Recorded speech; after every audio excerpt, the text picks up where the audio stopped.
జుమ్మా కదా, ఏదో ఒక స్పెషల్ కావాలా మా ఇంట్లో. అందుకనేసి ఈరోజు అయితే స్పెషల్గా నేను చేప ముక్కలు అయితే కొన్నానండి. చేప ముక్కలు ఇది ఒకటే ముళ్ళు ఉంటుంది, చూస్తున్నారు కదా. గుర్రాలు వచ్చేసి మా యూకి బేటకు, ఇది వచ్చేసి ఒక పార్ట్ వచ్చేసి కింది పార్ట్ మేము, పై పార్ట్ వచ్చేసి మా యూకి బేటకు. అస్సలాము అలైకుం వరహమతుల్లాహి వబరకాతుహు. Hi hello, welcome to my channel అండి. ఈరోజు అయితే కనుక జుమ్మా అనేసి ఫాస్ట్గా నేను పని అయితే ఇంకా చేసుకున్నానండి.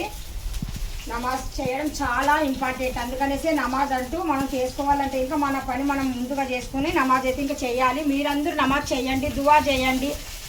అల్లాకి వెళ్ళేసి బాగా దువా చేయండి. మీ ఇంట్లో ఏమైనా కష్టాలు కానీ బాధలు కానీ ఏమున్నా కానీ సరే మీరు ఎవరితో చెప్పుకోకండి. ये अल्लाह है, बस अल्लाह से हम दुआ करेंगे, हमारी तकलीफ़ क्या है उनसे सुनाएंगे, उनसे बताएंगे, बस पूरा एकदम अच्छा रहेगा। अल्लाह से हम प्यार करना, अल्लाह से हमें मोहब्बत करना, अल्लाह को हमें नमाज़ पढ़ना, दरूद पहुँचाना। हमारी तकलीफ़ क्या है कि वो हमें अल्लाह से बताना, इंसान से मत बताना। बस यही हम मैसेज दे रहे हैं।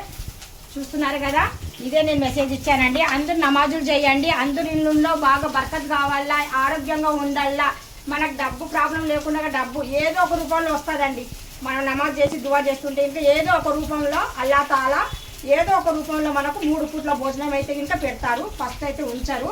అందుకనేసి మనము ఏమి ఇస్తున్నాము అల్లాకి అంటే నమాజ్ చేయడమే ఇంపార్టెంట్. అల్లాకి మనం అన్ని అడిగి తీసుకుంటున్నాం, మనం ఏమి ఇస్తున్నాము, మనం ఏమి ఇవ్వడం లేదు కదా. మనం నమాజ్ చేయాలా, మనం दरूद पहुँचाना, हम लोग दरूद दुआ नमाज, बस इतना करने से हम बहुत ही घर में बरकत है। ठीक है। अस्सलाम वालेकुम वरहमतुल्लाहि वबरकातुहू। अल्लाह हाफिज़।